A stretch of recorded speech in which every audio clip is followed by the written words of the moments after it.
ကျေးတော်ရှင်ဆရာတော်ရှင်သူမြတ်ကြီးဗျာယနေ့ညသာသနာတော်နှစ်2568နှစ်ကောဇာတက္ကရာ1385ခုနှစ်ပထမဝါဆိုလဆန်း73ရက်2023ခုနှစ်ဇွန်လ30ရက်တောက်ကြနေညဓမ္မဒါနကုသိုလ်ရှင်များဖြစ်ကြသောခရမ်းမြုပ်နယ်ကမ္မမတ်စံပြကျေးရွာနေကွယ်လွန်သူဒေါ်ထေထေဝင်းအထကကမ္မမတ်မိသားစုစကိုင်းမြို့နေဥတည်ညော့ဒေါ်တောင်းကျွယ်တောင်ရိုးညော့သားသမီးမြေးတစုဖခင်ဥသာထွန်းမိခင်ဒေါခင်လေးမြင့်တို့အားယေစု၏မစ္စတာလင်းစီနှင့်ဇနီးဒေါ်တီနာဩစတြေးလျနိုင်ငံပတ်မြို့အတော်ဒေါခင်ကြီးမိသားစုဖခင်ကြီးဥဇော်ဝင်းမိခင်ကြီးဒေါ်တန်းခင်တို့အားယေစု၏သမီးမဆန်းရီထွန်း39နှစ်ပြည့်မွေးနေ့အလှဖခင်ကြီးဥကျော်တွန်းကိုကြီးကိုကျော်ညော့ကိုလေးကိုကျော်စိုးတို့အားယေစု၏မိခင်ကြီးဒေါ်ကျင်ရွှေအားဥတိတ်ထားလျက်ဒေါ်ခိုင်စိုး၏မွေးနေ့အလှဖခင်ကြီးဦးကြည်မောင်ကြီးမိခင်ကြီးဒေါ်လှရင်မောင်ဦးတင်ခိုင်တို့အားယေစု၍ဒေါ်တင်နေအေးမိသားစုမန္တလေးမြို့နှစ်ဖက်သောဘိုးဘွားများကိုမှုထား၍ဦးဟန်တင်ရွှေဒေါ်ဤမွန်တို့၏သားမောင်ဆိုင်တီကြီးခန့်၏9လပြည့်မွေးနေ့ကုသိုလ်ပခုတ်ကူမြို့ကွယ်လွန်သူမိခင်ကြီးဒေါ်မေကြီးတင်2နှစ်ပြည့်အားယေစု၍ကျန်ရစ်သူမိသားစုမန္တလေးမြို့နေကွယ်လွန်သူမိဘနှမအားယေစု၍ဦးအောင်ထေဝင်းဒေါ်မိုးတီတာအောင်မိသားစုဒေါ်နန်းနွန်ဖြူသမီးမယင်မင်းသူမငိမ့်စုရီဝင်းမိသားစုပန်းစံမြို့တို့မှစုပေါင်းဆင်ကျင်းပပြုလို့အပ်သောအွန်လိုင်းဓမ္မတပင်နဲ့ဆက်လင်းပြီကျေးတော်ရှင်ပါမောက္ခချုပ်ဆရာတော်ဘုရားကြီးမှတရားဒေသနာတော်များဟောကြားချီးမြှင့်ပေးသနာတော်မူပါယံဘုရားတွေ့တော်ကျေးတော်ဆုံးဥခ၍ယူသေးစွာလျှောက်ထားအပ်ပါသည်ဘုရားသာသနာတော်နှစ်2569နှစ်ကောဇာတက္ကရာ1385ခုနှစ်ပထမဝါဆိုလဆန်း13ရက်2023ခုနှစ်ဇွန်လ30ရက်တောက်ကြနေ့၌အွန်လိုင်းမှာဟောကြားသောလူတိုင်းကျင့်သုံးရမည်တရားများဘုရားရဲ့အဆုံးအမတွေကလက်တွေ့ကျင့်သုံးရမယ်လိုက်နာရမယ်အချက်တွေပဲဖြစ်တယ်ဘုရားဘာသာပါဆူတောင်းယုံတသက်နဲ့လည်းဘာမှအကျိုးမဖြစ်ဘူးများသောအားဖြင့်ဘာသာတရားဆိုရင်ဝတ်ပြုမယ်ဆူတောင်းမယ်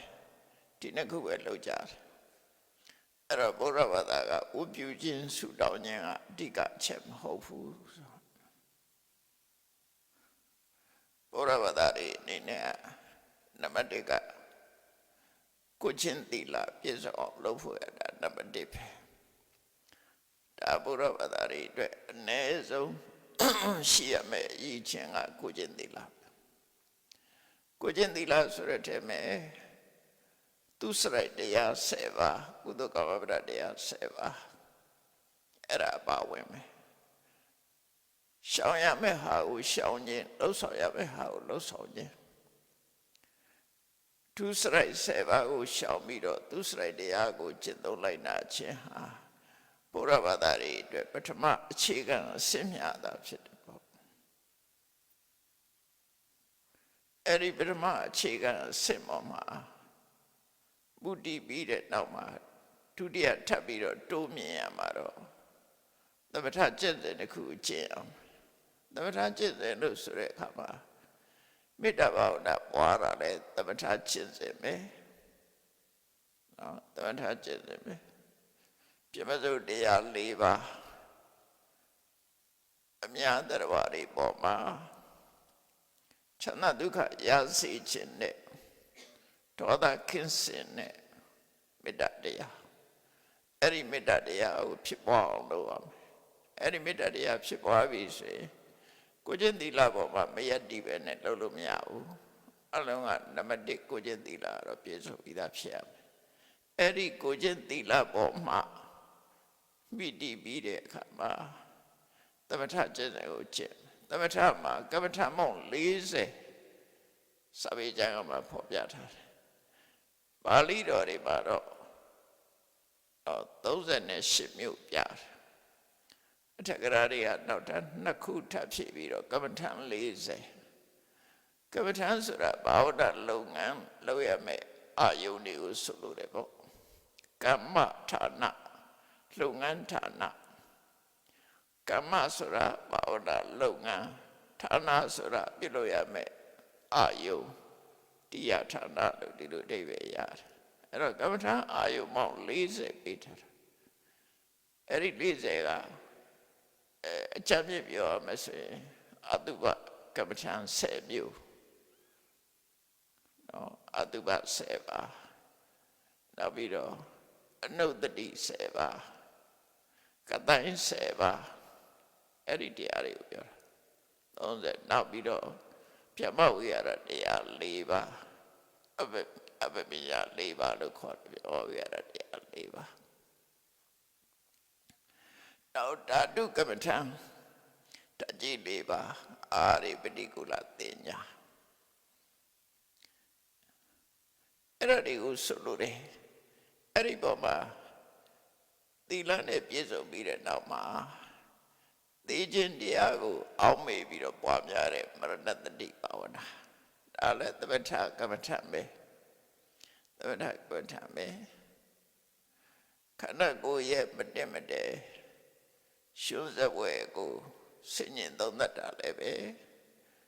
သမထကမ္မထပဲအဲ့တော့သမထကမ္မထဆိုတာဒီကိုယ်ကာယနဲ့ဆက်ပြီးတော့ဖြစ်ပေါ်လာတဲ့ကာကတတတိကိုယ်နဲ့ပတ်သက်နေတဲ့ကမ္မထာနေ။နောက်ကတိုင်း7ပါးဆိုတာကြတော့ဒီတကြီး4ပါးပါတယ်ပထဝီကတိုင်းအဘောကတိုင်းဒေဇောကတိုင်းဝါယောကတိုင်းနောက်အယောင်ကတိုင်းက4ခုနိလပိတလောဟိတဩရဒအဲ့ဒီပေါ်မှာစိတ်ဝင်စားပြီးတော့တမာရီကိုထူထောင်တာအဲ့ဒါဘုရားဗဒရိယဒုတိယအဆင့်လောက်တာဖြစ်တယ်သီလကျင့်စဉ်ကျင့်ပြီးတဲ့အခါမှာသီလကကျင့်စဉ်ကိုဆင့်မြင်လိုက်တဲ့အခါတမာရီလုပ်ငန်းတစ်ခုလုပ်ရမှာအကုန်လုံးလုပ်ရမယ်လို့ပြောတာမဟုတ်ဘူးကိုယ်နဲ့တင့်တော်တဲ့ကမ္မထံတစ်ခုကိုလုပ်မယ်အာနာပါနလုပ်တာလည်းပဲသမထကမ္မထံပဲထွက်လေဝင်လေမှတ်တယ်ဆိုတာအဲ့ဒါသမထကမ္မထံပဲအဲ့ဒီအတေတဘာရီထူတော့ကြတာအဲ့လိုကမ္မထံ40တဲ့ကတချို့စတယ်မပွားရတဲ့ကမ္မထံလည်းရှိသေးတယ်ပေါ့နော်သူလမ်းစဉ်နိုင်အဲ့ဒီ40တဲ့ကကမ္မထံ40တဲ့ကမိမိနဲ့တင့်လျော်မဲ့ကမ္မထံတစ်ခုကိုခြေခံပြီးတော့ပွားများအထုတ်အဲ့ဒီပွားများအထုတ်မှုကဖယ်စင့်ထိလောက်ရမှာတော့ဆိုတော့စံတရားရသည်ထီအောင်လို့စံကအစင်40ရှိတဲ့ထဲပထမဇန်ဒုတိယဇန်တတိယဇန်သရုတ်တဇန်အစင်40ရပေါ့ရအောင်မြင်သည်ထီအောင်လုပ်လို့ရှိရင်ဒါကသမထကမ္မထံထွတ်တိတ်ရောက်တယ်လို့ဒီလိုပြောအောင်အဲ့ဒီဇန်ရဲ့ရလကတော့ဘာလို့ဆိုအပိညင်တကူအမျိုးမျိုးဖန်ဆင်းနိုင်မှုဒေဝစက္ခုတို့ဒေဝသောတာတို့အဲ့ဒါကဒီတမာရီရဲ့အကျိုးကအပိညင်ပဲနော်ဖန်ဆင်းနိုင်တယ်အော်ပြည်ကြီးတဲ့ရှိုးလို့ရတယ်ကောင်းရင်ပြတ်တယ်လို့ရတယ်ဆိုတော့အဲ့ဒီအမျိုးမျိုးတကူဆံအမျိုးမျိုးပြနိုင်တာအဲ့ဒါအပိညင်သမာဓိရဲ့နောက်ဆုံးအဆင့်ကတော့သမာဓိရဲ့ရလတ်အကောင်းဆုံးရလတ်ကတော့အပိညာပဲ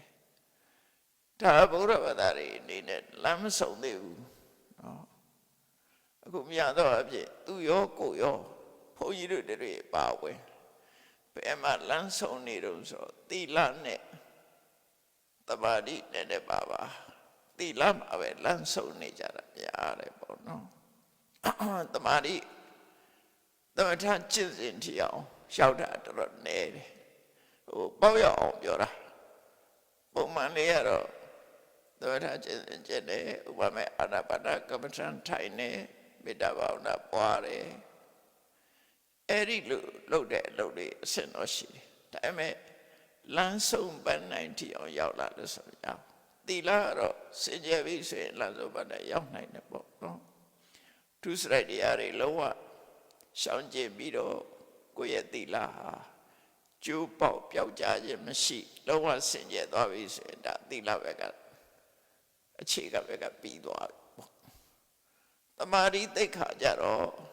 တဝက်တစ်ပြည့်လို့ပြောမှာနော်ဆံရသည့်ထီအောင်မရောက်ရင်တော့ဒါတဝက်တစ်ပြည့်ပဲအဲ့ဒီအစင်မဲ့ဘာလို့ဒီလိုဖြစ်လာတာတော့လို့ဆိုတော့တော်ရည်ရဲ့ဆွေးရမှုခုမှဆွေးရတာမဟုတ်ဘူးမြတ်စွာဘုရားလက်ထက်တုန်းကလေးကရှမ်းတွေကလည်းသတိထားပြီးကြတယ်ရှင်သာရိပုတ္တရှင်မကတ္တဗတို့သတိထားမိကြတယ်တော်တော်များများသတိထားမိကြတယ်လို့ဆိုလို့တယ်ဘာနဲ့ပတ်သက်ပြီးသတိထားမိတော့ဆိုသာသနာတော်စတင်လာတဲ့အချိန်တုန်းကတဲ့စီကံဥပဒေတွေကနည်းနည်းပဲရှိတယ်စီကံထုတ်တာနည်းနည်းပဲရှိတယ်ဒါပေမဲ့တရားသူတရားပြရတဲ့ပုဂ္ဂိုလ်တွေများတယ်ယန္နာဖြစ်တဲ့ပုဂ္ဂိုလ်တွေများတယ်သာသနာစတင်နေဆိုတော့ဘုရားရဲ့ပထမဝါ20လို့ပြောအောင်မှာဖြစ်တယ်အဲ့ဒီပထမဝါ20အာသာသနာတော်မှာအကောင်းဆုံးအချိန်ပဲမြတ်စွာဘုရားကိုယ်တိုင်ကိုကသူ့ရဲ့အဆုံးအမသာသနာနဲ့ပတ်သက်ပြီးယဟန်တွေပေါ်မှာစိတ်တိုင်းကြဖြစ်တဲ့အချိန်ပဲနော်မြတ်စွာဘုရားရဲ့စိတ်တိုင်းကြအောင်မြင်တဲ့အချိန်ဒါထာဝရရဖို့တော့မဖြစ်နိုင်ဘူးမြတ်စွာဘုရားကဘာဖက်ဖြစ်တာကိုကျန်တဲ့ယဟန်တွေတပိသာဝကတွေဘာဖက်ဖြစ်ဖို့ဆိုတာရှိမှမရှိဘူးတို့ဘော်တွေဘာဖက်ဆိုတဲ့အတိုင်းပဲနော်ဘာဖက်ဖြစ်ဖို့ဆိုတာပဒကတဖြည်းဖြည်းဆုပ်ယုပ်လာသာသနာတိကစားတော့ကသီလအခြေခံပြီးတော့သမထပေါရောက်ကြတယ်ဝိပဿနာအခြေခံပြီးတော့ယဟနာဖြစ်ကိုရောက်ကြတယ်ဆိုရင်အဲ့ဒီအစဉ်တွေကလုံးဝပြည့်စုံသွားတယ်နောက်ပိုင်းရောက်လာတဲ့အခါကျတော့လောကလူသားတွေရဲ့အကြီးချင်းတွေကတဖြည်းဖြည်းဆုပ်ယုပ်လာတော့ခဏခေတ်မှာဆိုလို့ရှိရင်သီလပြည့်စုံဖို့ကိုတော်တော်ကြိုးစားဒါသီလစင်ကြယ်တာဒီပဲနဲ့ကိုပထမအဆင့်ကနေပြီးတော့ရှေ့ကိုကြောဖို့တော်တော်ခဲလာနော်အောင်မြင်မှုနည်းလာတယ်ပေါ့သမထကျင့်တယ်မှာမရှိဘူးလို့ပြောတာမဟုတ်ဘူးရှိခြင်းနဲ့ရှိနေမှာပဲဒါနော်တကယ်ကြိုးစားအထောက်နေတဲ့ပုဂ္ဂိုလ်တွေလည်းရှိနိုင်တယ်ပေါ့ဒါပေမဲ့ဥယျာဉ်နည်းသွားတာကိုပြောတာမြတ်စွာဘုရားလက်ထက်ကလေးကဥယျာဉ်နည်းလာတယ်ပထမတုန်းကရှမ်းသံဃာတွေဟာတရားတို့တရားပြရတဲ့ပုဂ္ဂိုလ်တွေသိမ့်ချီရှိတယ်နောက်ပိုင်းဖျားဝါ20ကျော်လာတဲ့အခါကျတော့သိင်္ဂနံထိမရောက်တော့တောင်ကနံလောက်ဖြစ်သွားတယ်အဲ့လိုရော့လာတာပေါ့နော်အဲ့ဒီကနေပြီးတော့အခုဆိုတော့မြတ်စွာဘုရားနဲ့နှစ်ပေါင်းဘလောက်ဝေးသွားတော့ဆို2560ခွန်နှစ်ပေါင်း1000ကျော်ဝေးသွားပြီလေဒါတော့မှတချို့ကလည်းဝိမု ക്തി ယူကခေတ်ဆိုပြီးတော့ပြောကြသေးတယ်ဒါထေရဂါရတက္ကရာမှာခေတ်5ခေတ်ပိုက်ပြီးတော့ပြောထားတာတော့ရှိပါတယ်တကယ်တော့တဖြည်းဖြည်းလောကကြီးကဆုပ်ယုပ်လာတဲ့သဘောဆုပ်ယုပ်တာဘယ်အစဆုပ်ယုပ်တုံးလို့ဆိုရင်လောကသားတွေအနေနဲ့ပြောမယ်ဆိုလို့ရှိရင်နှစ်ပေါင်းလူတွေရဲ့တက်တန်းအနှစ်9000ကစပြီးတော့ဆုပ်ယုပ်တာလောကမှာလူကိလေသာဆိုတဲ့အဆိုးတရားတွေကလောဘထုံကလူတက်တန်း9000လောက်ကစသွားတာအဲ့ဒီရှေ့ကတဖြည်းဖြည်းချင်းတိုးလာတာနောက်ဆုတ်နော်အဆိုးတရားတွေကနောက်ဆုတ်တာမဟုတ်ဘူးတဖြည်းဖြည်းတိုးလာတယ်လူတွေရဲ့တက်တန်းဒီကနေ့ကတရားတန်းလို့ဆိုပါစို့တရားတန်းမရောက်ခင်လူတွေရဲ့တက်တန်း9000လောက်ကနေစပြီးတော့လောကမှာအဆိုးဆုံးအဆင့်ကိုရောက်လာဟုတ်တရားဓမ္မကိလေသာအနေနဲ့အဆိုးဆုံးကိလေသာတွေစဖြစ်လာပြီလို့ပြောတာနော်လူလောကထဲမှာရောက်လာပြီလို့ပြောတာတဖြည်းဖြည်းဥယျာဉ်တက်လာတယ်ကောရမမြတ်စွာဘုရားပွင့်တဲ့ခေတ်ကိုကလိယုဂလို့ခေါ်တယ်ဆုတ်ကပ်ကလိယုဂကဆိုလိုတဲ့အဓိပ္ပာယ်ကလူ4ယောက်မှာ1ယောက်ပဲလူကောင်းရှိတယ်3ယောက်လောက်ကမကောင်းတဲ့လူတွေဖြစ်သွားတယ် နော်၄ပုံပုံ၃ပုံကအဆိုးတစ်ပုံပဲကောင်းတယ်။မာနဲ့ဥပမာပေးထားတော့ဆို၄ချောင်းတော့စပွဲကြီးမှာခြေတော့၃ချောင်းကျိုးနေပြီ။ကဲခြေစပွဲတစ်ခုကိုခြေတော့၃ချောင်းချိုးထားလိုက်ပဲဆိုဘလို့နေစောင်းလဲစောင်းမယ်လှုပ်လဲလှုပ်နေမယ်။တည်ငြိမ်မှုဆိုတာမရှိဘူး။အဲ့ဒီချိန်မှာမြတ်စွာဘုရားပွင့်တာကလိယုတ်မှာပွင့်နေစားအဲ့ဒီချိန်မှာခေကြီးလေးခေတတ်မှတ်ထားတာရှိတယ်ပထမဆုံးအကောင်းဆုံးခေကတော့ကတ္တခေလို့ခေါ်တယ်ခေဆိုတာအပိုင်းခြားကိုပြောတာကတ္တခေကလူ၄ယောက်ပါ၄ယောက်စလုံးကောင်းတယ်လုံးဝပါဖဲဖြစ်တယ်အဲ့ဒီချိန်မှာကိုကျင့်တရားကောင်းကြတယ်တရေတာဆိုတာဒုတိယခေဒုတိယခေကိုတရေတာလို့ခေါ်တယ်အဲ့ဒီတရေတာခေရောက်တဲ့အခါကျတော့၄ပုံပုံတစ်ပုံလောက်ကပြက်လာတယ်၃ပုံလောက်ပဲကောင်းတယ်အဲ့ဒီကတဖြည်းဖြည်းလှုပ်လာနော်ဒွါပရဆိုတဲ့ခေရောက်တဲ့အခါကျတော့၄ပုံပုံတဝက်စီဖြစ်သွားပြီ50-50အကောင်းက90%အဆိုးက90%၄ပုံပုံ2ပုံကအဆိုး2ပုံကအကောင်းအဲ့ဒါဒွါပရကလိယုကရောက်တဲ့အခါကျတော့အဲ့ဒီတပုံထပ်ပြစ်သွားအဲ့တော့အပြက်က3ပုံကောင်းတာ1ပုံအဲ့ကောင်းတဲ့ပုံနဲ့မှာကိုအခုအထက်ရော့တာလို့ဆိုလို့ရတယ်ပေါ့နော်အဆိုးကပြန်အကောင်းဖြစ်ဖို့မရအဆိုးကအကောင်းကဘလောက်ပဲရှိနေအဆိုးကိုပြန်ကောင်းအောင်မလုပ်တာဥပမာပဲဆိုရင်တေသီး10လုံးတစ်လုံးကအပုတ်ကျန်တဲ့9လုံးကအကောင်တူတူထားကြည့်ပါလားတူတူထားကြည့်လိုက်အလဲကောင်ကအပုတ်တစ်လုံးထည့်ပြီးဘေးကအကောင်တွေရန်ထားလိုက်အဲ့ဒီအကောင်9လုံးကအပုတ်ပဲဖြစ်မယ်အဲ့ဒီအပုတ်တစ်လုံးကိုပြန်ပြီးကောင်းအောင်မလုပ်နိုင်ဘူး10လုံး9လုံးကလိုက်ပြီးတော့ပုတ်ဖို့ပဲရှိတယ်ဟိုတစ်လုံးကိုပြန်ပြီးတော့ကောင်းအောင်မလုပ်နဲ့အဲ့ဒါလိုပဲလူလောကမှာလည်းပဲအဆိုးဘက်ကိုများလာအဲ့ဒီချိန်မှာကောရမမြတ်စွာဘုရားပွင့်လိုက်လို့လူလောကကြီးအဆိုးကဆက်မဆိုးပဲနဲ့တန့်သွားတယ်နော်အခုဘုရားပြိဋိဘံစံသွားတဲ့နှစ်ကနှစ်ပေါင်း2560ကျော်သွားပြီအဲ့တော့ကျော်သွားတဲ့အခါကျတော့ဆိုးကပို့တိုးလာတယ်လို့ပြောနောက်လည်းဒီတဲ့တိုးဖို့ပဲရှိတယ်ပို့ကောင်းမှုတော့မမျှော်လင့်နဲ့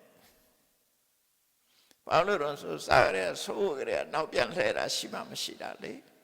ဆိုးတန်တဲ့အကဆက်ဆိုးမှာပဲရှိတယ်ဒါမှရှိတော့ဆရာတော်ကြီးတွေပြောတာခက်ကောင်းခွကောင်းဆိုတာဒီကနေ့ကိုပြောတာနေ့ဖြန်ကတော့ကောင်းချင်မှကောင်းပဲပေါ့ဒီလိုဆိုတာနော်ခက်ကောင်းဆိုတာကိုမမျှော်လင့်နဲ့အခုလက်ရှိအချိန်အကောင်းတဲ့ခက်လို့ပဲပြောအောင်ဖြစ်တယ်ပေါ့တဖြည်းဖြည်းပို့ပြီးတော့ဆိုးလာတယ်ဘာကဆိုးတာတော့လူတွေရဲ့တဏ္ဍာမှာရှိတဲ့လောဘတွေဒေါသတွေမောဟတွေကအရေးအတွက်လည်းများတယ်ဖြစ်တဲ့အချိန်လည်းများတယ်အရှိန်ဝါလည်းပိုတက်လာတယ်ဆိုတော့ကောင်းတဲ့ခေတ်မှာဆိုရင်လောဘမရှိဘူးလားရှိတယ်ဒါပေမဲ့အဲ့ဒီလောဘကမဆိုးဘူးကိုပစ္စည်းကိုလိုချင်တာကိုပစ္စည်းကိုသိမ့်ပိုက်ထားမတရားတဲ့လောဘမဟုတ်ဘူးသူနောက်ပိုင်းရောက်လာတဲ့လောဘကမတရားတဲ့လောဘဖြစ်လာတယ်ကိုပစ္စည်းတွေမကဘူးသူရပစ္စည်းကလိုချင်အဲ့ဒီလိုပို့ပြီးတော့ဆိုးလာတယ်ပေါ့နော်ပို့ဆိုးလာတာလောဘသိပဲနဲ့ဖျားလက်ထက်ကလောဘနဲ့ခဏလောဘမတူပြန်ဘူးအဲ့လိုပေါ့ဆိုလိုတာကလူတယောက်မှာတူအောင်တော့လောဘကြီးတဲ့ပုဂ္ဂိုလ်ကပိုများလာတဲ့အရေးအတွက်ဖျားလက်တဲ့တုန်းကဥမာမဲ့လောဘက85%ရှိတယ်လောဘကြီးတဲ့လူက85%ရှိတယ်ဆို90%ရှိတဲ့ထားဒီကနေ့ကျတော့85-85%တက်တာ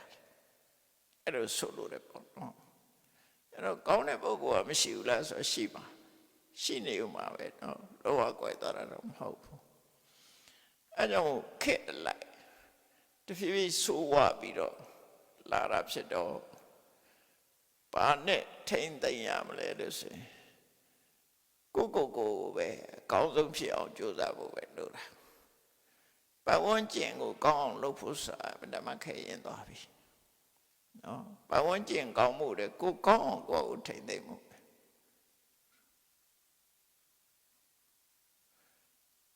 ကိုကောင်းအောင်ထိမ့်သိမ့်မှုအတွက်ကမြတ်စွာဘုရားဟောတာတဲ့တရားတွေတိုင်းလိုက်နာချက်သုံးမှုပဲ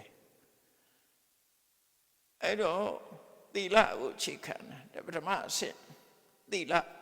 အခြေခံပြီးတော့သမထကျင့်တဲ့ကိုကျင့်နေသေးတယ်ဆိုရင်ဒါဒုတိယဘက်မှာရောက်နေသေးတယ်လို့ပြောစံပင်ချင်းထီအောင်ရောက်ရင်တမတိပါဘာဖဲဖြစ်ပြီဒါဘုရားဝတ္တလမ်းဆုံးမိလားဆိုမဆောင်သေးဘူးပညာကျင့်စဉ်တစ်ခုကြံသေးတယ်အဲ့ဒီပညာကျင့်စဉ်ရောက်တဲ့အခါကျတော့အချိန်ကြီးအလုံးဝပြောင်းသွားပြီနော်အချိန်ကြီးလုံးဝပြောင်းသွားပထမသီလနဲ့တမာတိအချိန်တုန်းကပြောရမယ်ဆိုရင်သဗ္ဗေသင်္ခါရအိဋ္ဌသဗ္ဗေသင်္ခါရဒုက္ခအဲ့နှစ်ခုနဲ့ပညာဘက်ကိုသွားလို့ရတယ်အခုဝိပဿနာကျင့်စဉ်ကျင့်ပြီဆိုရင်သဗ္ဗေဓမ္မအနတ္တဖြစ်သွားပြီဒိဋ္ဌိဝိတ္တုဆိုတာကစပြီးတော့တရားဆိုတာမရှိတော့ရှုံးနေတာမရှိတယ်ကာရကကံတရားကိုပြုလို့သူဆိုတာမရှိဘူးဝိရကအကျိုးခံစားသူဆိုတာမရှိဘူးအဲ့ဒါကိုသဘောပေါက်ဖို့တော်တော်ခဲရနေနော်အဲ့ဒါအနတ္တကိုပြောတာပဲအတ္တဆိုတာတရားရှိနေတယ်တရားရှိရင်ပြုလို့သူရှိတယ်ပြုလို့သူရှိရင်ခံစားသူလည်းရှိတယ်အဲ့တော့ဒိဋ္ဌိဝိတ္တုအဆင့်ရောက်တဲ့အခါကျတော့တရားဆိုတာကိုမရှိတော့ဘူးနော်တရားဆိုတာမရှိဘူးနာမရူပနာယထာဝထတနာဒိဋ္ဌိဝိတ္တုနာမတရားဆိုတဲ့အတွေးကိုဖြောက်ပြီးတော့လူတိုင်းမှာရှိတာယုံနဲ့နာနှစ်ခုပဲရှိတယ်အဲ့ဒီယုံနဲ့နှစ်ခုပေါင်းစပ်လှုပ်ရှားနေတာကိုကြည့်ပြီးတော့သူငါတရားလို့ဒီလိုထင်နေတာတကယ်ကတော့သူငါလုံးဝမရှိဘူးသူငါ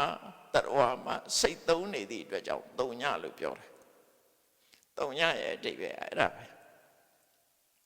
ကိုထင်းနေတဲ့တရားဆိုတာမရှိဘူးတရားမှာစိတ်သုံးပြီးတော့ရှုံနေတာနှစ်ခုသာရှိတယ်လို့ဆိုတော့အဲ့ဒီအမြင်ကိုမြင်မှုဆိုတာတော်တော်ကြိုးစားယူရလိမ့်မယ်တော်တော်ကြိုးစားယူရလိမ့်မယ်နော်နာမရူပနာ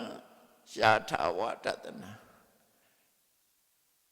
နာနဲ့ယုတ်နှစ်ခုပေါင်းစပ်နေတာကိုအမှန်တိုင်းသိမြင်မှဘုရားဘာသာမှာဒိဋ္ဌိဝိတ္တုစင်ကြယ်တဲ့ဉာဏ်အမြင်တစ်ခုရမှာဖြစ်တယ်အဲ့ဒါမှခုနကပညာစာတာဖြစ်တယ်နော်ပညာအရိယာစာအဲ့တော့လူတိုင်းကျင့်သုံးရမယ်တရားဆိုတဲ့နေရာမှာရှင်သာရိပုတ္တရာဟောတဲ့ထဲပဲ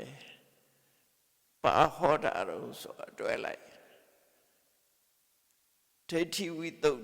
စာယထာဒိဋ္ဌိသသပတ္တာနံအဲခေါင်းစည်းလေးနှစ်ခုပေးတာဒိဋ္ဌိဝိတ္တုဆိုတာတစ်ခုယထာဒိဋ္ဌိသသပတ္တာနံဆိုတာတစ်ခုအဲနှစ်ခုပေးတာဒီတတိယအဆင့်အမြင့်ဆုံးအဆင့်ကိုတက်ဖို့ရနံပါတ်1အရေးကြီးတာပါတော့ဒိဋ္ဌိဝိတ္တုဖြစ်ရမယ်အဲ့တော့ဒိဋ္ဌိဝိတ္တုဆိုတာဘယ်လိုဟာခေါ်တာတော့ဆိုလို့ရှိရင်ဝိပဿနာတမ္မာဒိဋ္ဌိကိုပြောတာပဲဒိဋ္ဌိဝိတ္တုဆိုတာနာမရူပပရိစ္ဆေဒဉာဏ်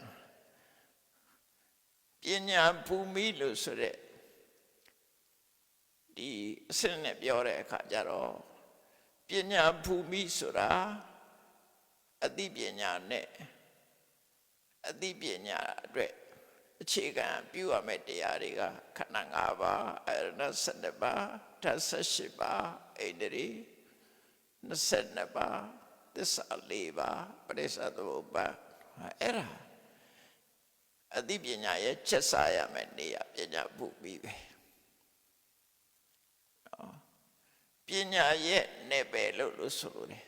အဲ့တော့ဝိပဿနာတရားအထုတ်တော့မယ်ဆိုရင်ဒိဋ္ဌိဝိတ္တုဖြစ်ဖို့အတွက်ရှေ့ပိုင်းမှာမလုပ်ရမလဲ ပညာဘူမိဖြစ်တဲ့တရားတွေကိုရှေးဥစွာသင်ယူရမယ်မှတ်သားရမယ်မသိမဲနဲ့ဘာမသိဘူးလေဟောအခုကလောကီပညာတွေပါရူပဗေဒတို့ဓာတုဗေဒတို့ဆိုပညာရပ်တွေပရမသင်ရတာပဲ theory သင်ပြီးတဲ့အခါမှာလက်တွေ့လုပ်ရတာပဲလေဘယ်အပဲဖြစ်အဲ့လိုအဲ့တော့ပရမသင်တာသင်ရမယ့် subject တွေကိုပညာဘူမိလို့ခေါ်တယ်အကျဉ်းချုပ်ကတော့ပညာဘူမိလို့ခေါ်တယ်အဲ့ဒီနဲ့ပဲကိုသင်ရမယ့်အချက်လက်တွေအဲ့တော့ဘုရားဘာသာဖြစ်လာတဲ့ပုဂ္ဂိုလ်တွေကစနစ်တကျလုပ်မယ်ဆိုရင်ကိုချင်းသီလပထမပြည့်စုံအောင်လုပ်ဒုတိယသဘာဝကိုတိဆောက်တဏ္ဍအင်ဆံရသည့်ထီအောင်လုပ်ပြီးပြီဆိုတဲ့အခါကျတော့မှပညာရဲ့နဲ့ပဲ subject တွေကိုသင်အဲ့ဒါကိုပညာဘူမိပညာဘူမိပြီးတဲ့အခါပညာရဲ့အခြေအမြစ်နှစ်ခုလို့အောင်ပညာမူလလို့ခေါ်တယ်အဲ့ဒါကြတော့နော်ပညာကိုအခြေခံဖို့ရအတွက်နှစ်ခုရှိသေးတယ်အဲ့ဒါဘာလို့ဆိုသီလနဲ့သမာဓိပဲသီလဝိတ္တုဒ္ဓိစိတ်တဝိတ္တုဒ္ဓိလို့သုံးတယ်စိတ်တဝိတ္တုဒ္ဓိဆိုတာသမာဓိကိုပြောတာနော်သီလဝိတ္တုဒ္ဓိစိတ်တဝိတ္တုဒ္ဓိအဲ့ဒါကပညာမူလပညာရဲ့အမြစ်လို့ပြောတာအဲ့ဒီပေါ်မှာအခြေစိုက်ရမယ်အဲ့ဒါနှစ်ခုခုနပြောတဲ့သီလသည်ပထမအဆင့်သမာဓိသည်ဒုတိယအဆင့်ဆိုတာဒါပညာရောက်ဖို့အတွက်အဲ့ဒီနှစ်ခုကိုအခြေခံတာနော်သီလဝိတ္တုနဲ့စိတ်တဝိတ္တုအဲ့ဒီနောက်ပိုင်းရောက်တဲ့အခါကျတော့ပညာတရိဒလို့ခေါ်တာ the body of ပညာပေါ့နော်ပညာအထီကိုလို့ဆိုလို့တယ်ပညာရဲ့ယတ္တိယာကပညာဘူမိပညာရဲ့အမြင့်ကပညာမူလပညာအထီကိုကပညာတရိဒအထီကို body အဲ့ဒီအထီကို body ကဘာလို့ဆိုခုပြောတဲ့ဒိဋ္ဌိဝိတ္တုအဲ့ဒီကစမှာနော်ဒိဋ္ဌိဝိတ္တုကစတာတရားဆိုရဖြတ်အောင်မယ်နော်မေတ္တာဘာဝနာပွားနေတော့တရားနေနဲ့ပွားရတယ်လေဘယ်သူချမ်းသာပါစေဘယ်ဝါချမ်းသာပါစေဘယ်တတ္တဝါတွေချမ်းသာပါစေသဗ္ဗေတ္တအဝိရဟောတုနော်သဗ္ဗေမနုဿသဗ္ဗေတိဝသဗ္ဗေမနုဿတရားတွေအနေနဲ့မေတ္တာပို့တာနော်တရားအနေနဲ့မေတ္တာပို့ရသမာဓိကျင့်စဉ်ကတော့ပြည့်ညက်နဲ့သွားတာတော့ဝိပဿနာကြတော့အဲ့လိုသွားလို့မရတော့ဝိပဿနာကြတော့တရားဆိုတော့ဖြောက်ရတော့မယ်သဗ္ဗေတတ္တဆိုတာမရှိဘူးသဗ္ဗေဒေဝနတ်ဆိုတာမရှိဘူးသဗ္ဗေမနုဿလူဆိုတာလည်းမရှိဘူးသဗ္ဗအဋ္ဌိယောအမျိုးသမီးဆိုတာလည်းမရှိဘူးသဗ္ဗေပုရိသယောက်ျားလေးဆိုတာလည်းမရှိဘူးအဲ့လိုပြောင်းလိုက်တာနော်အဲ့ဒါကြဒိဋ္ဌိဝိတ္တုလို့ခေါ်တယ်ဘာဖြစ်လို့မရှိဘူးလို့ပြောတာတော့ငကောကရှိရတဲ့နဲ့ဖြောက်တာလားဆိုတော့ရှိကိုမရှိတာငကောက illusion ဖြစ်နေတာမရှိတာကိုအရှိထင်နေတာအဲ့ဒါဘာကြောင့်မရှိတာကိုရှိထင်နေတော့ဆိုတော့အဝိဇ္ဇာကြောင့်ဖြစ်တယ်တကယ်ရှိတာမဟုတ်ဘူး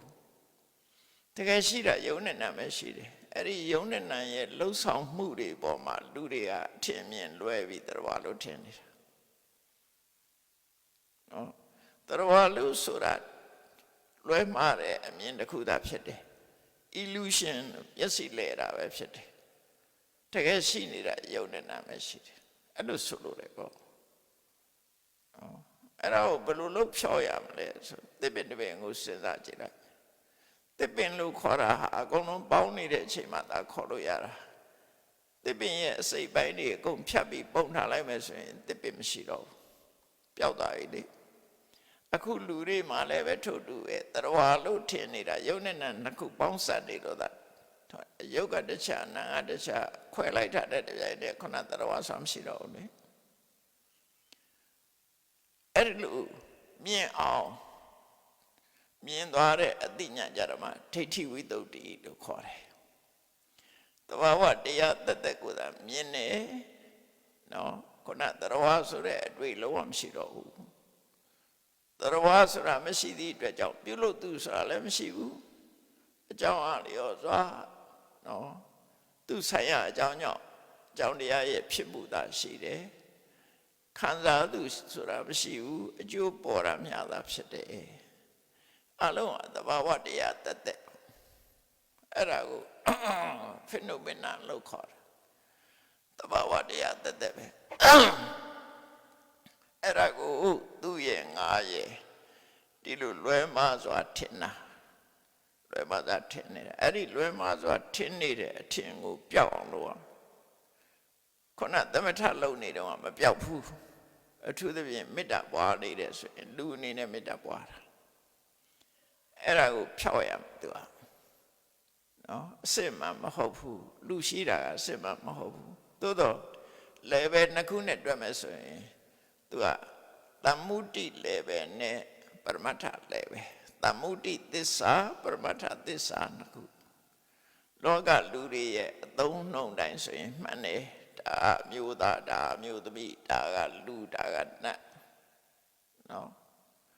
လောကလူတွေကဒါကိုအမှန်တရားဖြစ်လက်ခံထားတယ်သို့တော့ပရမတ္ထ level ရောက်တဲ့အခါကျတော့အဲ့ဒါအမှန်မဟုတ်တော့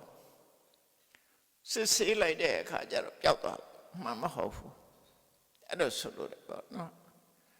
အဲ့တော့အမှန်တရားဆိုတာအသိဉာဏ်နဲ့ရှာရင်ရရမယ်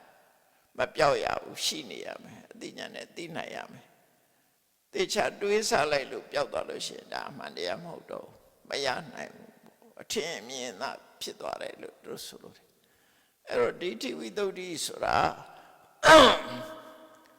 ယုံနဲ့နာနှစ်ခုသာရှိတယ်တရားဆိုတာမရှိဘူးဒီနှစ်ခုပေါင်းစပ်ပြီးတော့လှုပ်ရှားပြောဆိုသွားလာနေတာသာဖြစ်တယ်ဒီကြားထဲမှာတရားဆိုတာမရှိဘူးအကြောင်းတရားနှစ်ခုပေါင်းစပ်ပြီးဖြစ်နေခြင်းသာဖြစ်တယ်လို့အဲ့လိုမြင်တာဒိဋ္ဌိဝိတ္တုပဲအဲ့ဒါကြောင့်ဝိတ္တုမဲ့ကြတော့နာမရူပနာယထာဝတ္တနာဒိဋ္ဌိဝိတ္တုနာမနာယုတ်တာရှိတယ်လို့အမှန်တိုင်းမြင်တာကဒိဋ္ဌိဝိတ္တုအဘိဓမ္မာသင်္ဃာကျမ်းကြတော့လက္ခဏာရတပစ္စုပဋ္ဌာနာပရဒဏဝတိနာနာမရူပပရိက္ခောအသိဉာဏ်နဲ့နော်အမှတ်အသာကိစ္စအသိဉာဏ်နဲ့ပေါ်လာပုံအကြောင်းတရားအဲ့ဒီရှုတော်က၄ခုကနေပြီးတော့ယုတ်တိဏ္ဍတွေကိုရှာတွေ့တာရှာတွေ့နိုင်တဲ့အသိဉာဏ်သည်ဒိဋ္ဌိဝိတ္တုလို့ဆိုတူတူပဲအိဗယ်အတူတူပဲကျန်တာကတရားဆိုတာရှာမတွေ့ဘူးဒီထဲမှာရှာတွေ့တာကယုတ်နဲ့နာဒီတစ်ခုပဲရှာတွေ့ပဲအသိဉာဏ်နဲ့ရှာလိုက်ရင်ယုတ်နဲ့နာနှမျိုးပဲတွေ့မယ်အဲ့ဒီနှမျိုးကိုသာလဲယုတ်နဲ့နာနှမျိုးကိုသာလဲသိမြင်တဲ့အသိဉာဏ်သည်ဒိဋ္ဌိဒိဋ္ဌိဆိုတာတတ္တနာပဲအမှန်မြင်ခြင်းလို့အဓိပ္ပာယ်ရတယ်ဒီနေရာမှာမိစ္ဆာဒိဋ္ဌိနဲ့မဆိုင်ဘူးဒီစကားလုံးကတော့ဒိဋ္ဌိဆိုတာအမှန်မြင်ခြင်းအသိဉာဏ်ဒိဋ္ဌိနဲ့တတ္တနာအတူတူပဲမြင်တယ်ဝိတ္တုဆိုတာမှားတဲ့အမြင်တစ်ခုကိုဖယ်ရှားပစ်နိုင်တယ်မှားတဲ့အမြင်ကိုတန်ရှင်းစေကြောပေးလိုက်နိုင်တယ်ဒါကြောင့်မလို့ဒိဋ္ဌိဝိတ္တုဆိုတာအမှန်မြင်ခြင်းကအမှားကိုရှင်းပစ်တယ်လို့ဆိုလိုတယ်နော်အမှန်မြင်ခြင်းကအမှားဆိုတာကိုရှင်းနဲ့ဖယ်ရှားပစ်တယ်တန်ရှင်းစေကြောပြစ်နိုင်တယ်ဆိုတော့ဒီအဓိပ္ပာယ်နဲ့ဒိဋ္ဌိဝိတ္တုလို့ခေါ်တာသို့တော်အဲ့ဒါတော့အင်္ဂလိပ်လိုပြန်တဲ့အခါကျတော့အလွယ်ပြန်ကြတယ် purifications of view လို့ပြန်အဲ့ဒါဒီစာပေကပါဠိကျမ်းကနေဖွင့်တဲ့အတိုင်းမဟုတ်ဘူးပါဠိကျမ်းကနေဖွင့်တဲ့အတိုင်းပြန်မယ်ဆိုရင်အဲ့လိုပြန်လို့မရဘူးသူကနော်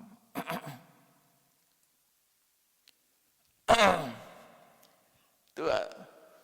the view that purified the knowledge purified view ဒီလိုပဲပြန် knowledge that purified view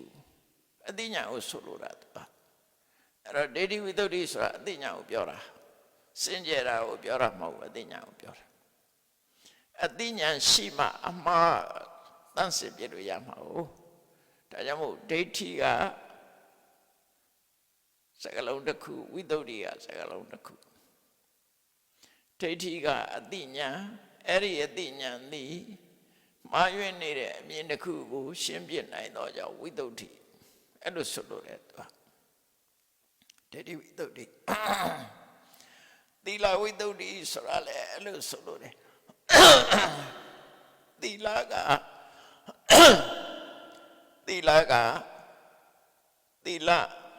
မရှိခြင်းဆိုတဲ့အကုသိုလ်ကိုသုတ်သင်ဖယ်ရှားပြလို့သီလဝိသုဒ္ဓိလို့ခေါ်တယ်သီလကကောင်းတဲ့သီလအကျင့်တရားအဲ့ဒီအကျင့်တရားသည်အကျင့်သီလခင်မဲ့ခြင်းဆိုတဲ့အညစ်အကြေးကိုတန်ရှင်းစေသောကြောင့်သီလဝိသုဒ္ဓိစိတ်ဓာတ်ဝိသုဒ္ဓိဆိုတာလည်းထို့တူပဲသမာဓိစိတ်ဓာတ်ဆိုတာဒီနေရာသမာဓိကိုပြောတာသမာဓိကသမာဓိရဲ့အညစ်အကြေးတွေကိုသုတ်သင်ရှင်းလင်းပြလို့စိတ်ဓာတ်ဝိသုဒ္ဓိလို့ခေါ်တာဒီမှာလည်းပဲဒိဋ္ဌိဝိသုဒ္ဓိဆိုတာဒိဋ္ဌိဆိုတဲ့အသိဉာဏ်သည်မာရွင်တဲ့အမြင်ကိုရှင်းလင်းပြလို့ဒိဋ္ဌိဝိသုဒ္ဓိလို့ခေါ်တာအဲ့ဒါကိုဒီနှစ်ခုတွဲပြဒိဋ္ဌိဝိသုဒ္ဓိနော်မှန်ကန်သောအမြင်သည်မှားယွင်းသောအမြင်တွေကိုရှင်းလင်းပေးတယ်ဒါကြောင့်ဒိဋ္ဌိဝိသုဒ္ဓိအဲ့ဒါဝိပဿနာတရားထုတ်ပြီးဆိုလို့ရှိရင်ဒိဋ္ဌိဝိသုဒ္ဓိရင်ဖြစ်ရမှာသူကဒါကြောင့်မို့လို့ယုံနာတာရှိတယ်တခြားမရှိဘူးဆိုတာကိုသိကြလောက်အောင်ကိုယ့်ကိုစစ်ဆေးပြီးအကျဉ်းချင်းထပ်သင်ယူခြင်းမှတ်သားခြင်းကြားနာခြင်းလက်တွေ့ဆင်ခြင်သုံးသပ်ခြင်းဖြင့်ရုပ်နဲ့နာကလွယ်၍တခါမရှိဘူးဆိုသိအောင်လို့အဲ့ဒါကိုဆိုလို့ရပေါ့နော်တရဘာဆိုတဲ့အတွေ့ကိုပြောက်အောင်လို့အဲ့ဒါပြောက်ဖို့ရအတွက်ကြိုးစားအထောက်အမယ်ဒီတိုင်းတော့ပြောက်မှာမဟုတ်ဘူးဒါကြောင့်မို့နောက်ကဆက်တာလားယထာဒိဋ္ဌိသသပတ္တနာအဲ့ဒီစင်ကြယ်တဲ့အမြင်အတိုင်းလုံလဝိရိယနဲ့ကြိုးစားအထောက်ပါအဲ့တော့ဒိဋ္ဌိဝိသုဒ္ဓိကပညာအဲ့ဒီပညာရဖို့အတွက်အလုပ်လုပ်ပါလို့ပြောတာဒီနှစ်ခုကတရားအထောက်ပါအဲ့ဒီအမြင်နဲ့ရှေ့ဆက်ကြိုးစားပါလို့ဆိုလိုတယ်အဲ့ဒီအမြင်ပေါ်ရပ်တည်ပြီးတော့ကြိုးစားပါယထာဒိဋ္ဌိကိုမြင်ထားတဲ့အမှန်အမြင်တိုင်းပရာဏံကြိုးပမ်းအထောက်ထင်ဒါဝိရိယကိုပြောတာနော်ဝိရိယစေတသိကဝိရိယသမ္မာဝါယာမဆိုလိုတာဒါတွေကမဂ္ဂင်၈ပါးပဲဘာမှမထူးနော်ဒိဋ္ဌိဝိသုဒ္ဓိဆိုတာ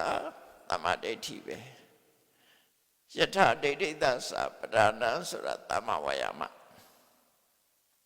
ဒီနှစ်ခုတိုးမြင့်အောင်လုပ်တာပဲနော်ကြိုးစားလိုက်တဲ့အခါကျတော့ဒါမှန်ရတာနောက်တစ်ခုကဘာလို့ဆိုရင်တံဝေစနိယေတုဌာနေတုတံဝေခောတဲ့ဒါတစ်ခုတံဝေစနိယေတုဌာနေတုတံဝေခောတံဝေစနိယေတုဌာနေတုတံဝေကဖြစ်ဖွယ်ရာအကြောင်းတို့ကြောင့်တံဝေကောတံဝေကဖြစ်ခြင်းတံဝေကဆိုတာတဘာဝတရားကြီးပေါ်မှာတုံ့နှုတ်ကြောက်လျော့လာတာဟိုဒေါသနဲ့ကြောက်တဲ့တဆေးကြောက်တဲ့အကြောင်းမျိုးမဟုတ်ဘူးနော်တဆေးကြောက်တဲ့အကြောင်းမျိုးကြောက်เสียကြီးလို့မြင်လာ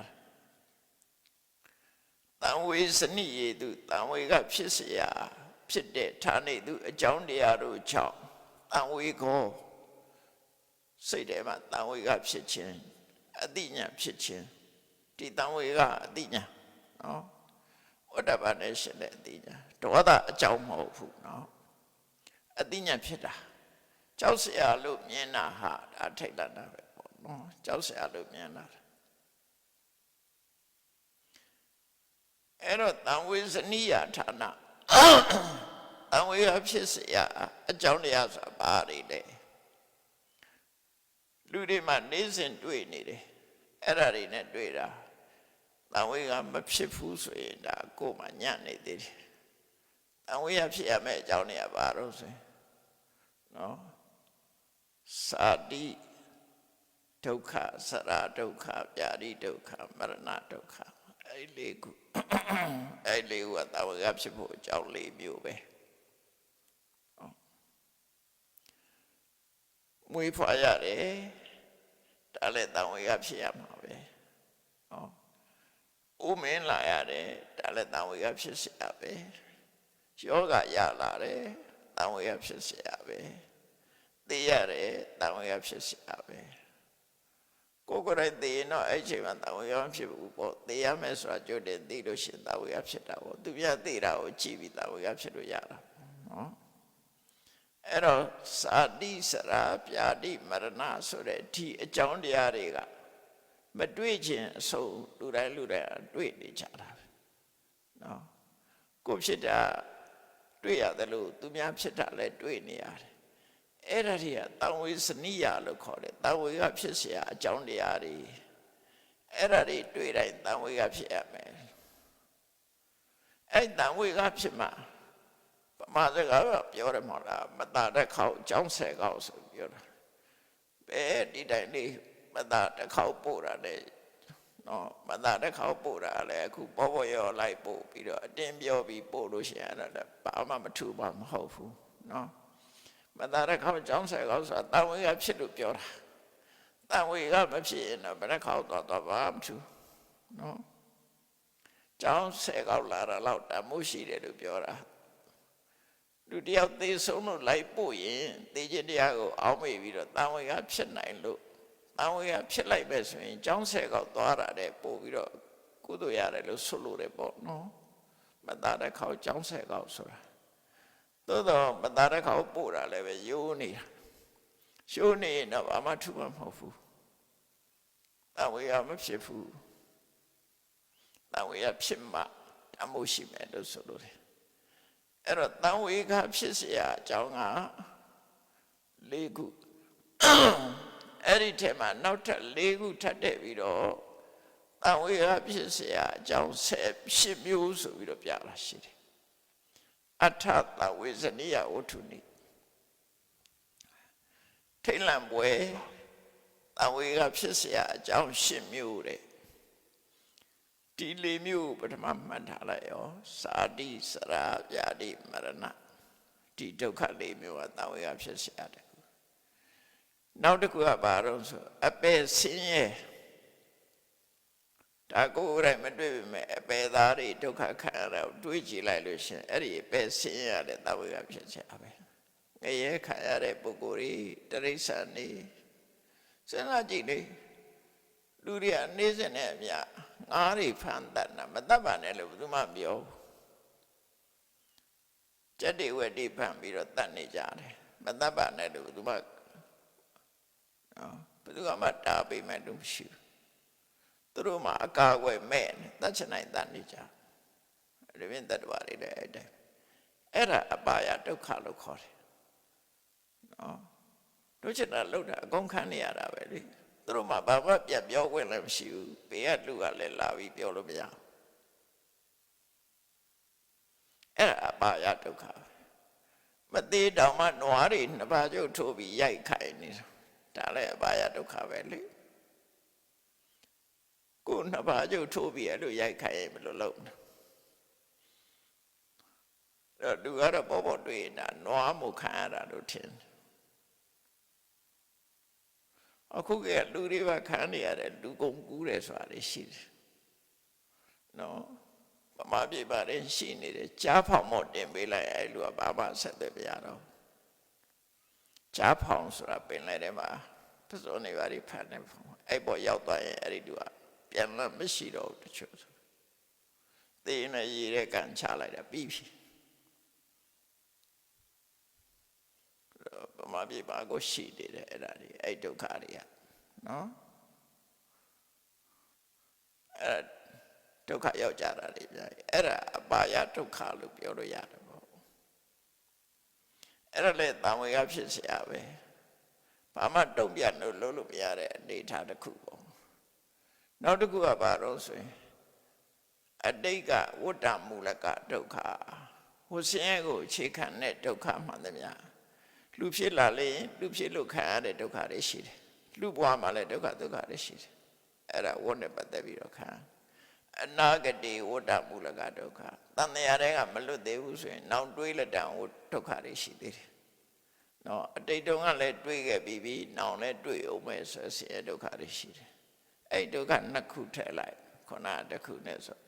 နော်နောက်ဆုံးတစ်ခုကတော့ဘာလို့ပစ္စုပန်နေအာဟာရပရိယေတနာဒုက္ခနေ့စဉ်ဘဝမှာစားစရာတောက်စရာနေဖို့ထိုင်ဖို့အတွက်လုံမှန်ရှာဖွေနေရတဲ့ဒုက္ခအပတ္တမကြီးမားတယ်နော်အများကြီးဒုက္ခရောက်တယ်သက်တာတဲ့လူသားသက်တာတို့ထင်းနေကြတာကိုရှိလို့ဆိုပြီးတော့တနေ့လုံးကတနေ့စားတဲ့ပုဂ္ဂိုလ်ရဲ့ဒုက္ခကိုစဉ်းစားကြည့်လိုက်ဘယ်လောက်ဒုက္ခရောက်နေလဲနေ့ပြန်အတွက်ဆံအိုးတဲ့ဆံရှိဘူးဒီနေ့လို့ရှားလာတဲ့အခါမှာဆံလေးဝယ်ပြီးတော့ညစာနေ့လို့ညမနဲ့စားတဲ့အစားအစာလေးအဲ့ဒါနဲ့စားနေရတာအဲ့လိုပုဂ္ဂိုလ်တွေတဲ့ဒါအာဟာရပရိယေတနာဒုက္ခလို့ခေါ်တယ်လူတွေလားဆိုတော့မဟုတ်ဘူးတရဝတွေလည်းဒီတိုင်းပဲရှင်သေကြီးတွေဆိုလို့ရှိရင်လည်းသူများအသက်သတ်စားတဲ့ကောင်းတွေဟာအသေးလေကြာကြီးတွေဟိုတနေ့ကျွဲကြီးတွေလိုက်ဖမ်းတယ်တခါတလေကံမကောင်းအကြောင်းမလားကျွဲခါလို့တည်သွားရတာရှိတယ်နော်ပြန်ပြီးတော့ခုခံလို့ဒုက္ခရောက်တာရှိတယ်သူတို့ကအစာပစာရလို့လိုက်ပြီးတော့လောက်ကြတာနေတိုင်းစားရတာမဟုတ်ဘူးဝေးတွေပါလေဆိုတော့နေတိုင်းစားရတာမဟုတ်ဘူးမစားရတဲ့ရက်တွေအများကြီးပဲအစာရှာရတဲ့ဒုက္ခလို့ဆိုလို့တယ်အဲ့တော့ပေါင်းလိုက်တဲ့အခါကျတော့ဒုက္ခပေါင်း၈ခုဖြစ်သွားတယ်အဲ့ဒါကိုတန်ဝေဇနိယတရားတန်ဝေဇနိကတန်ဝေကဝတ္ထု၈ပါးလို့ဒီလိုခေါ်တယ်နော်ပြန်ပြောမယ်ဆိုရင်စာတိစရာဗျာတိမရဏအဲ့ဒါက၄ခုနောက်အပါယဒုက္ခ၅ခုအတိတ်ကဝိချေခံတဲ့ဒုက္ခအနာဂတ်အတွက်တန်တရားဝဋ္ဌကဒုက္ခပစ္စုပန်ဘဝမှာအစာဝတ်နေအတွက်ရှာရတဲ့ဒုက္ခအဲ့ဒါပေါင်းလိုက်တော့အဲ့ဒါ၈ခုနော်တန်ဝေယဝတ္ထု၈ပါးအဲ့ဒီ၈ခုနဲ့တွေ့တဲ့အခါမှာတန်ဝေယဖြစ်ရမယ်လို့ပြောတာမဖြစ်ဘူးဆိုရင်ညံ့နေသေးတယ်အဲ့ဒါကြောင့်မို့တန်ဝေယဝတ္ထုတန်ဝေယဖြစ်အကြောင်းနဲ့တွေ့ရင်တန်ဝေယဖြစ်ပါတဲ့ဖြစ်လာပြီးရင်ဒီတိုင်းနေရမှာလားဆိုတန်ဝိကတ္တသာယောနိသောပရဏံတန်ဝေယဖြစ်လာလို့ရှိရင်လောရမှာလေးရှိတယ်ဒီဒုက္ခတွေကဘာကြောင့်ဖြစ်တာအကြောင်းပဲဖြစ်တာမဟုတ်ဘူးဒီဒုက္ခတွေအကြောင်းရှိတယ်အဲ့ဒီအကြောင်းတရားတွေကဘာတွေတော့ဆိုကိလေသာနဲ့ကံပဲနော်အဲ့ဒါကိုဖယ်ရှားဖို့ကြိုးစားတာကိုတဝိကတ္တသယောနိသောပရဏဆိုနော်ကိုယ်ရင်နဲ့နှလုံးထဲမှာကိလေသာမဖြစ်အောင်တားဆီးအကုသိုလ်မဖြစ်အောင်တားဆီးနော်တားဆီးလို့မနိုင်လို့ဖြစ်သွားရင်ဖယ်ရှားဖို့ကြိုးစားဒါမကောင်းတဲ့ဘက်ကမကောင်းတာမဖြစ်အောင်တားဆီးလို့မရလို့ကျိုးပေါက်လာတယ်ဆိုရင်ဖယ်ရှားဖို့ကြိုးစားကောင်းတဲ့ဘက်ကကုသိုလ်တရားတွေမဖြစ်သေးဘူးဆိုဖြစ်အောင်ကြိုးစားဖြစ်ပြီးလို့ရှိရင်တိုးပွားလာအောင်ကြိုးစားသမ္မာပဒတရား၄ပါးလို့ဆိုလို့တယ်အဲ့တော့လုံးเสียဒါပဲရှိတယ်လေမကောင်းတာမဖြစ်အောင်ဒါဖြစ်နိုင်ရင်ဖယ်ရှားကြိုးစားရမယ်ဒါနှစ်ချက်နောက်တစ်ခါကောင်းတာတွေမဖြစ်သေးရင်ကောင်းတာဖြစ်အောင်လုပ်တိုးပွားလာအောင်ထပ်ဆင်ပြီးတော့လုပ်မဖြစ်သေးရင်ဖြစ်အောင်လုပ်တာတစ်ခုဖြစ်ပြီးရင်တိုးအောင်လုပ်တာကတစ်ခုပတ်စံရှာတာတော့နှစ်ခုပဲမဟုတ်လားလို့ပတ်စံမရသေးရင်ရအောင်ရှာတယ်ရပြီးတဲ့ပတ်စံတိုးအောင်လုပ်တယ်အဲ့လိုပဲလုပ်တာအဲ့တော့ကုသိုလ်ကနဲ့ပတ်သက်ပြီးတော့မရသေးရင်ရအောင်လုပ်ရှာပြီးရင်တိုးအောင်လုပ်အဲ့ဒီကြိုးစားမှု၄ရပ်ကိုတံဝိခတ္တသာယောနိသောပရဏတံဝေကဖြစ်တဲ့အခါမှာယောနိသောရှိရမယ်လို့ဆိုတာဒီလိုဆိုလို့တယ်နောက်တစ်ခုကတော့အတ္တန္တုဋ္ဌိသာကုသရေတုဓမ္မေတုကုသိုလ်တရားနဲ့ပတ်သက်ပြီးတော့ရောင်းရဲတင့်တယ်မှုမရှိနဲ့ကျင့်နဲ့မနေနဲ့လမ်းဆုံးထီအောင်သွားဥပမာမယ်သီလသမာဓိပညာဆိုဆိုငါတော့သီလလုံခြုံပြီဆိုရင်မကျင့်နဲ့သမာဓိဖြစ်အောင်လုပ် သမာဓိဖြစ်ပြီဆိုရင်လည်းပညာဖြစ်အောင်လို့သူတို့ဆိုလို့လည်းရပ်မနေနဲ့နောက်ဆုံးမှအရတ္တမဲ့ကုသိုလ်မရောက်မချင်းရပ်မနေနဲ့လို့ပြောတာအဲ့ဒါကိုအတ္တန်ထုတ်တိတာရှိတာလေးနဲ့မကျင့်နိုင်ရဘူးလို့ပြောတာကျင့်နိုင်လို့ရှိရင်ဒီပုဂ္ဂိုလ်ရှိတိုးတက်လာမရှိတော့ဘူးလေတိုးတက်လာမရှိဘူးဒါကြောင့်ကုသိုလ်နဲ့ပတ်သက်လာလို့ရှိရင်နဲ့ကျင့်နိုင်အားရမှုမရှိပါနဲ့တင့်တိမ်မသွားပါနဲ့ဆက်လုပ်ပါလို့ပြောတာကောင်းတာဆိုရင်ရပ်မနေနဲ့ဆက်လုပ်လို့ပြောလို့တယ်အပတိဝါဒိတာသပရဏတမေကမ္မထံလို့အထုတ်ပြီးဆိုလို့ရှိရင်တော့တဲ့နော်မရမချင်းကြိုးစားမရနဲ့တဲ့ဒါလည်းတူတူပဲခုနကုသိုလ်တရားတွေနဲ့ပတ်သက်ပြီးတော့ရောင်ရဲတင့်တိမ်တာမဖြစ်ပါနဲ့ကမ္မထံအထုတ်တဲ့ဆိုရင်လမ်းဆုံးဘာနဲ့မရောက်ဖဲနဲ့နောက်မဆုတ်ပါနဲ့ဒီနှစ်ခုအဲ့ဒီနှစ်ခုတိုးတက်အောင်လုပ်ပါလို့ဆိုဘုန်းကြီးတို့တွေတရားတူမရတာကကိုရှိတဲ့အနေနဲ့ကျင့်တတ်နေတာရဲ့လမ်းဆုံးဘာနဲ့ထီအောင်မသွားချင်တာရဲ့ပြင်းတာရဲ့ဆန္ဒမရှိတာရဲ့အဲ့ဒါပဲဒီကတော့ကိုလည်းတူတူသူလည်းတူတူပဲမလုပ်သေးသမျှတော့ဘာမှရမှာတော့မဟုတ်ဘူးပေါ့နော်အဲ့တော့ပါရမီထိုင်ဆောင်နေတော့ကတော့ပါရမီကတော့ပါရမီလမ်းသွားရင်တော့ရောက်ချင်အောင်ဟောပါရမီဖတ်စကားကြီးကတော့လာမှာပဲနိဗ္ဗာန်ဖတ်စကားကတော့မလာဘူးနော်ပါရမီထိုင်ဆောင်နေပါရမီကားဆိုတာရင်တော့ရှိတယ်လေအဲ့ကားတော့ရောက်ချင်အောင်လာမှာအဲ့ဒါပါရမီဆိုတာကိုဖြစ်နေမှပြည့်တာပေါ့နော်အဲ့ဒီဝါမပြည့်သေးဆိုရင်နောက်ဘဝလုံးနေတာဆိုရင်တော့ဒါအပြစ်ပြောလို့မရဘူးလေဘာလို့လဲဆိုတော့မဲ့တယ်ဆိုတာအချိန်ကြာမှမဲ့တာလေဆိုပါစို့တရတိဟာမှရပောင်းတရားမှမဲ့မဲ့ဆိုရင်ရပောင်းတရားကြာမှမဲ့ပါလေဒီကြားထဲအမဲ့ခိုင်းလို့တော့မရဘူးပေါ့ကိုယ်လည်းတရားထုတ်မယ်ဆိုလို့ရှိရင်တော့ကိုယ်ဘဝဟာဘယ်နှဘဝကြာမှကိုယ်အသိဉာဏ်နဲ့ရင့်မယ်ဆိုရင်အဲ့ကြာမှတော့ရမှာပေါ့ဒီကြားထဲမှာအနုခုလိုက်ရင်တော့ပိန်ရှုံသွားမှာပဲเนาะပုတ်သွားမှာပဲအဲ့တော့ယဉ်ကျေးမှုဆိုတာသူကလည်းသူလာလိမ့်မယ်အဲ့ဒါကတခုနောက်ဆုံးဆင်းကြတော့ဝိဇ္ဇာနဲ့ဝိမု ക്തി အသိဉာဏ်ရတာနဲ့ဝိဇ္ဇာဆိုတာမဉဏ်ဆိုတဲ့အသိဉာဏ်ဖြစ်လာလို့ရှိရင်ဝိမု ക്തി ဒုက္ခတွေကလွတ်သွားမယ်ဘာဒုက္ခလွတ်တော့ကိလေသာဒုက္ခလွတ်မယ်ဝတ္တဒုက္ခလွတ်မယ်ကိလေသာကလည်းဒုက္ခပေးလို့သူ့ကိုလည်းဒုက္ခလို့ခေါ်တယ်ကိလေသာကြောင့်ဖြစ်တဲ့ဘဝဒုက္ခဝတ္တဒုက္ခလည်းဒုက္ခပဲနော်ဝိမု ക്തി ဆိုတာအဲ့ဒီပဲအသိဉာဏ်နဲ့မှလုံးဝလွတ်မြောက်မှုဖြစ်တယ်ပေါ့အဲ့ဒါတွေမလွတ်သေးသမျှတန်တရားကမပြည့်စုံသေးဘူးအဲ့တော့ဘုရားဘာသာရဲ့လမ်းဆုံးပန်းနိုင်ကဝိဇ္ဇာနဲ့ဝိမု ക്തി ပဲဒီတတွဲနဲ့သွားတာအသိဉာဏ်ကရတ္တမဲ့ထီအောင်ရောက်သွားပြီဆိုရင်ဝိမု ക്തിအလုံးကဒုက္ခအလုံးကလွတ်မြောက်သွားပြီလို့ပြောရမယ်နော်ဘာကလွတ်မြောက်တာကိလေသာလွတ်မြောက်ကိလေသာလွတ်မြောက်သည့်အတွက်ကြောင့်ဒုက္ခအလုံးကလွတ်မြောက်တာဒါအကြောင်းလွတ်မြောက်လို့အကျိုးပါလွတ်မြောက်တယ်နော်အဲ့တော့ဒီသင်္ကေတိသုံးပါအခုလိုချက်ကလေးတွေဒါတချို့ချက်တွေတော့ခြံထားခဲ့တာအရေးကြီးမယ်ထင်တဲ့ချက်ကလေးတွေရွေးဟောတာဖြစ်ပါတယ်ဒါကြောင့်တရားချက်ခင်သူတော်စင်ပြိဿအပေါင်းတို့မြတ်စွာဘုရားရဲ့အဆုံးအမတရားတော်တွေဟာတကယ်ကိုစနစ်တကျအတွဲလိုက်ဟောပေးထားတာဖြစ်လို့ကိုယ်တဏ္ဍမှာဒါတွေ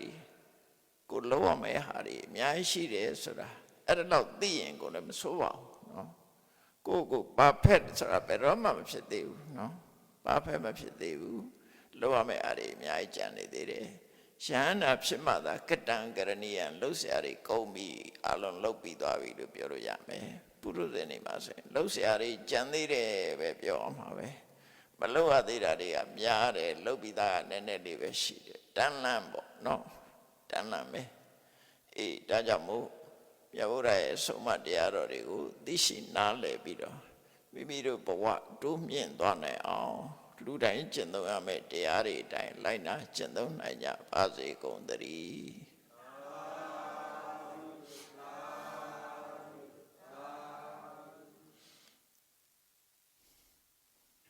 ရှိတဲ့ချာရှင်ဖေယ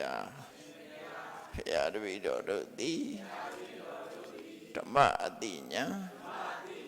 ရရှိမှသာလျှင်နိဗ္ဗာန်ချမ်းသာကိုမျက်မှောက်ပြုနိုင်ပါသောကြောင့်ဓမ္မအတိညာရရှိစေရန်ရှိတန်ကြလျက်ဓမ္မတပင်ရှင်ရင်ကျင့်ပါပြုလို့ကြ၍အဝတ္တဒါနဓမ္မဒါနတရားလူတော်ကိုပေးလူကြပါကုန်၏တရားတော်မြတ်ကိုရှုသိလေးမြတ်စွာမမတ်သားသာအာယုန်ထားလျက်နာကြားကြပါကုန်၏တရားတော်မြတ်ကိုတတ္တဗဝတ္ထုအစုစုတို့ဖြင့်ပူဇော်ကြပါကုန်၏ယနေ့ယခုအထုပြုလို့ကြရသောဤကောင်းမှုဤကုသိုလ်စုစုသည်နိဗ္ဗာန်ချမ်းသာ၏အကြောင်းထောက်ပံ့ဖြစ်ပါစေတည်းဤကောင်းမှုဤဖို့ပါကကိုအမိအဖာအဖို့ဖွာဆွေမျိုးညတိတို့အားကုသိုလ်အမြတ်ဝေငှပါကုန်၏သာသနာတော်ဆောင်နှင့်လောကဆောင်နှင့်တို့အားကုသိုလ်အမြတ်ဝေငှပါကုန်၏30ဘုံကျင့်နေကုန်သောလုံးစုံများစွာတတ္တဝါတို့သည်ကုသိုလ်အမြတ်ကိုယ်စီရကြကုန်သည်ဖြစ်၍ကိုယ်စိတ်နှပြချမ်းသာကြသည်ဖြစ်ကြပါစေကုန်သတည်း